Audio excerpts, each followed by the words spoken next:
आपण म्हणत असतो टाइम इंटरवल किंवा यालाच आपण म्हणू शकतो time taken. Time taken to reach. Time taken to reach.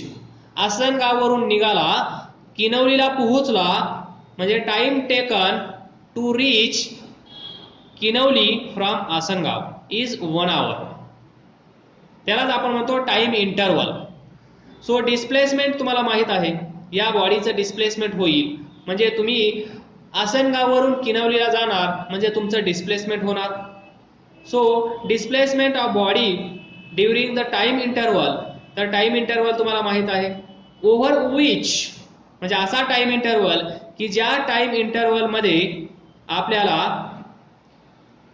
हे कॅल्क्युलेशन करायचं आहे, म्हणजेच average velocity is being calculated. असा टाइम इंटरवल ज्या टाइम इंटरवल मध्ये ज्या वेळेमध्ये 10:30 ते 11:30 एवढ्याच टाइमामध्ये आपल्याला ॲव्हरेज व्हेलॉसिटी पाहिजे. याच्या अगोदरची नाही, याच्या नंतरची नाही, आपल्याला फक्त या टाइम इंटरवल मध्येच ॲव्हरेज व्हेलॉसिटी पाहिजे आहे. तर त्यावेळेस आपण एवढाच टाइम इंटरवल कन्सिडर करतो, म्हणजे 1 hour divided by time interval. जो टाइम इंटरवल आपण कन्सिडर केला त्याने डिवाइड करायचं कुणाला, डिस्प्लेसमेंटला. सो आता ही डेफिनेशन मी शॉर्ट मध्ये लिहिण्याचा प्रयत्न करतो. So average velocity, average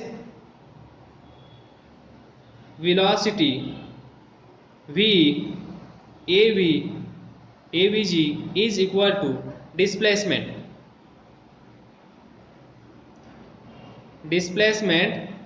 divided by time taken. तर पहा, डिस्प्लेसमेंट तुम्हाला माहित आहे, कसं डिस्प्लेसमेंट आपण फाइंड करतो हे सुरुवातीलाच आपण पाहिलं आहे. So displacement divided by time taken. Denominator दोन्हीकडे सेम आहे. ॲव्हरेज स्पीड साठी पण टाइम टेकनच होता डिनॉमिनेटर. ॲव्हरेज व्हेलॉसिटी साठी पण टाइम टेकन डिनॉमिनेटरला तेच आहे. फक्त चेंज कुठे आहे, तिथे आहे path length actual distance covered in average speed and displacement in average velocity. तर दोन्ही फॉर्म्युले तुमच्या समोर लिहितो. यालाच वेक्टरच्या याच्यामध्ये आपल्याला लिहिता येतं. जर आपण कन्सिडर केलं पोझिशन वेक्टर, सुरुवातीला इनिशियल पोझिशन ही कन्सिडर केली, फायनल पोझिशन ही कन्सिडर केली, म्हणजेच पोझिशन वेक्टर. इथे टाइम t1 होता, इथे टाइम t2 होता, तर इथून आपल्याला भेटेल x2 minus x1. x2 minus x1 हे असतं displacement. Final minus initial, final minus initial केल्यानंतर आपल्याला भेटत असतं डिस्प्लेसमेंट. आणि इथे फायनल टाइम म्हणजे हा, मायनस इनिशियल म्हणजे हा टाइम, सो t1. मग इथून आपण ॲव्हरेज व्हेलॉसिटी अशी डिफाइन करू शकतो, V AVG is equal to x2 position vector, final position, initial position divided by final time minus initial time. तर हा पण एक फॉर्म्युला आहे.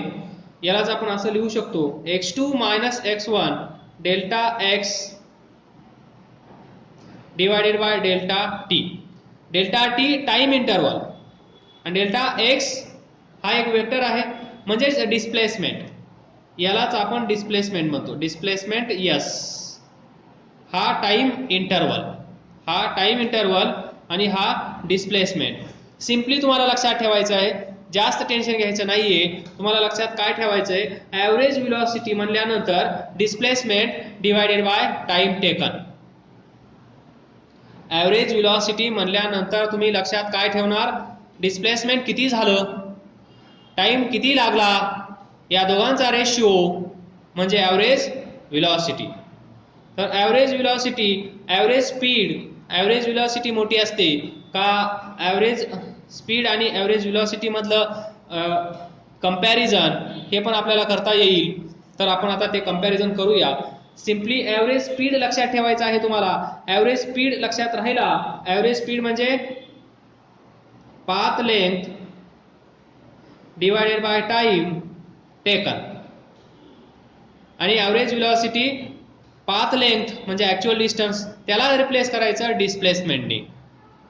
सो एक छोटासा क्वेश्चन आपण घेऊया जेणेकरून तुम्हाला डिस्प्लेसमेंट म्हणजे ॲव्हरेज व्हेलॉसिटी आणि path length divided by time that is speed AVG speed या दोघांमधला डिफरन्स कळेल.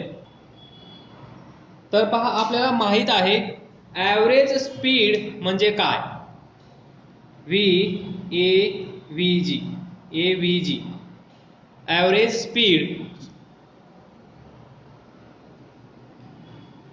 Speed is equal to path length divided by time taken.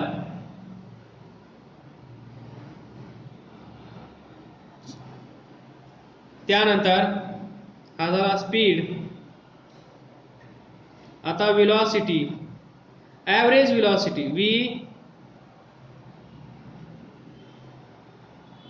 VAVG is equal to displacement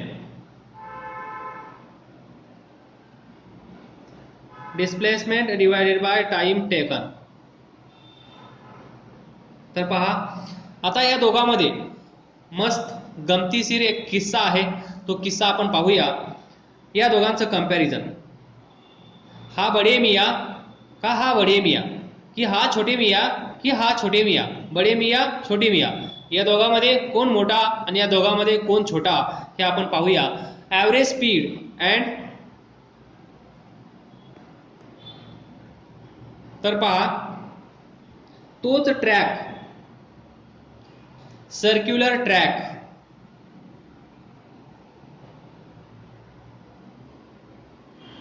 याची रेडियस R, हे पण R, हे पण R आणि हे पण R.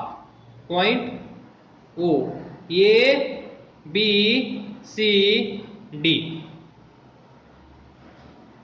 तर आता इथून तुम्ही निघणार असं फिरून येणार,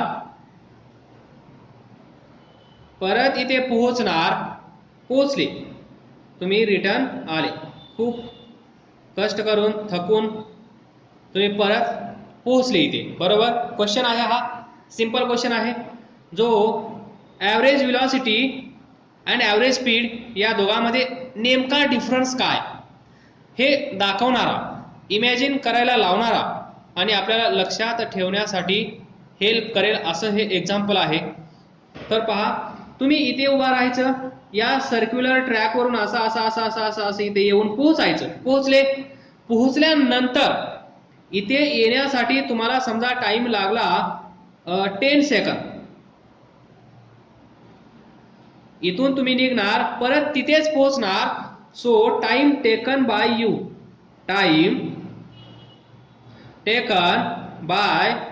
यू टू रीच इनिशियल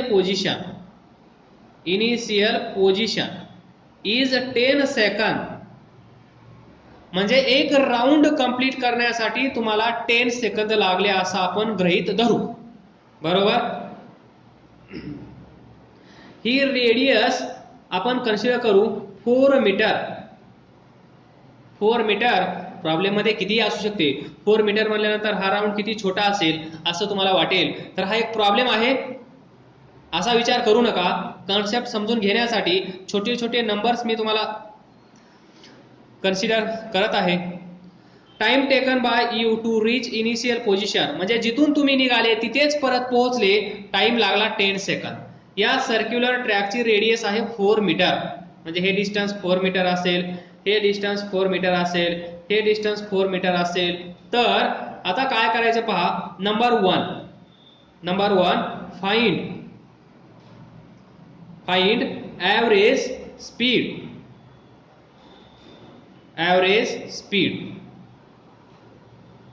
मग ॲव्हरेज स्पीड तुम्हाला माहित आहे काय असतं. VAVG is equal to path length म्हणजेच actual distance travel divided by time taken. Time taken.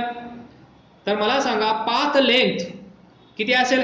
Actual distance travelled by you. Actual distance travelled by you is equal to circumference of this circular track. हा जो circular track आहे या circular ट्रॅकचा circumference किती असतो? 2πr. एवढीच length तुम्ही जिथून निघाले होतात तिथेच परत पोहोचले आहात तर तुम्ही एवढं डिस्टन्स ट्रॅव्हल केलं असेल 2πr. म्हणजेच path length is 2πr divided by time taken to reach initial position is 10 second. So divided by 10 किती येईल? 5 2π r ची व्हॅल्यू आहे 4 metre divided by 10 is equal to 4π divided by 5. This is average speed. हा काय आहे? हा average speed आहे. Average speed आपल्याला भेटला आहे. पण आता सेकंड पहा, दुसरा क्वेश्चन नंबर 2. फाइंड ॲव्हरेज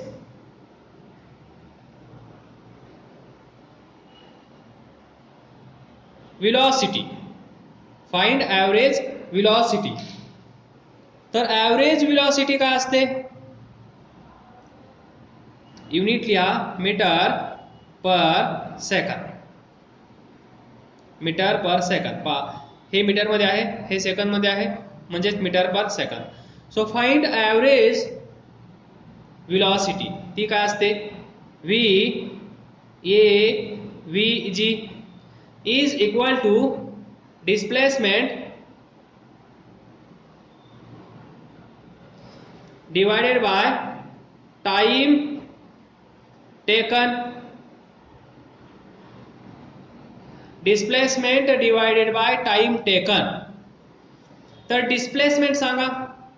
तुम्ही इथून निघाले आहात, तुम्ही इथेच पोहोचले आहात, तर डिस्प्लेसमेंट काय असेल? 0. Displacement 0 divided by time taken. किती वेळ लागला आहे? 10 second. So 10. So 0 divided by 10 0. So VAVG is equal to 0. पहा स्पीड किती होता? 4π डिवायडेड बाय 5 मीटर पर सेकंद. ॲव्हरेज वेलॉसिटी किती आहे? 0. म्हणजे ॲव्हरेज वेलॉसिटी 0 येऊ शकते. ॲव्हरेज वेलॉसिटी 0 येऊ शकते कारण displacement S can be positive, displacement S can be negative, displacement S can be 0. Displacement 0 असू शकतं कारण जिथून निघालो तिथेच परत येऊन पोहोचलो तर डिस्प्लेसमेंट 0 होईल. डिस्प्लेसमेंट 0 झाला तर ॲव्हरेज वेलॉसिटी 0 होईल. बट स्पीड, जर एखादी व्हेकल तुमच्या समोरून धावत असेल, खूप वेगाने जात असेल, भरधाव वेगाने ती जात असेल, तर तिथे काही ना काही स्पीड असणं गरजेचं आहे. स्पीड नसेल तर ती धावेल का? धावणार नाही. तर तुम्हाला कळलं आहे average velocity and average speed या दोघांमधला फरक तुमच्या लक्षात आला असेल थ्रू दिस स्मॉल एक्झाम्पल.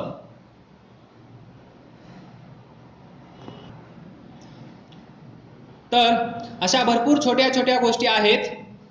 त्या गोष्टी तुम्हाला एकाच लेक्चरमध्ये सगळ्या सांगणं शक्य नाहीये. त्यामुळे प्रत्येक लेक्चरमध्ये थोड्या थोड्या करून आपण वाढवत जाऊया. त्याच वेळेस पाठीमागचं रिव्हिजन करायला विसरू नका. अभ्यास करत राहा, पुढे जात राहा. All the best. Thank you. काही डाऊट असेल तर तोही विचारत जा. मनात शंका, डाऊट्स ठेवत जाऊ नका. पायल, कोमल, अजय, विक्रांत अँड ऑल.